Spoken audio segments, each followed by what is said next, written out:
जिस मगर को मैंने अपने बाहुबल से मारकर इस तालाब से बाहर निकाला है, यदि कोई राजा अपने को बलवान समझता है तो वो आगे आए और इस मरे हुए मगर को अपने कंधों पर उठाकर दिखाएं। सभा में सन्नाटा छा गया।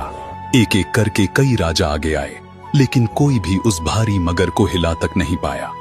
तब उदल ने गर्जना करते हुए कहा, जब तुम लोग इस मरे हुए मगर को भी नहीं उठा सकते तो युद्ध की बात कैसे करते हो?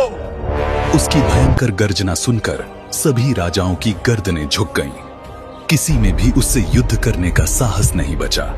अंततः सभी ने स्वीकार कर लिया कि विजय महोबा के वीरों की ही हुई है, और इस प्रकार वीर आल्हा और राजकुमारी मछला के विवाह का मार्ग प्रशस्त हो गया।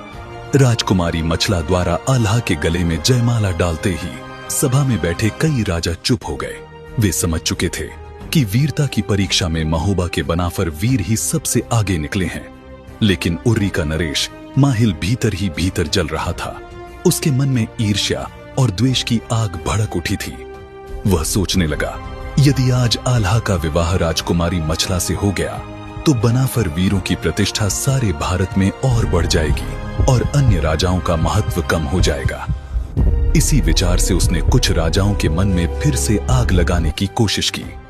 माहिल धीरे से बिरियागढ़ के राजा वीर सिंह के पास गया और महाराज, क्या आप ये सब देख रहे हैं? इतने बड़े बड़े राजा यहाँ उपस्थित हैं, लेकिन जयमाला एक सामंत के गले में डाली जा रही है। क्या ये हमारी राजपूती का अपमान नहीं है? वीर सिंह कुछ क्षण तक सोचते रहे और बोले, लेकिन माहिल, शर्त तो यही थी कि जो मगर को जल से बाहर निकालेगा वही विजेता माना जाएगा, और वो काम आल्हा और उदल ने कर दिखाया है। माहिल तुरंत बोला, यदि ऐसा ही चलता रहा तो कल से राजाओं का कोई महत्व नहीं रहेगा। बनाफर ही सब पर भारी पड़ेंगे। इसलिए मेरा कहना है कि युद्ध होना चाहिए, और जो युद्ध जीतेगा वही राजकुमारी का पति बनेगा। माहिल की बात सुनकर कुछ राजा फिर उत्तेजित हो गए। उन्होंने फिर से सभा बुलाने की मांग कर दी। जल्द ही राजाओं की सभा बुलाई गई। महाराज, राजकुमारी मछला का विवाह अब केवल युद्ध से होगा। दोस्तों, अगर आपको आगे का भाग देखना है तो कमेंट में लिंक है, क्लिक करके देख सकते हो। और हाँ, फॉलो करना न भूलें।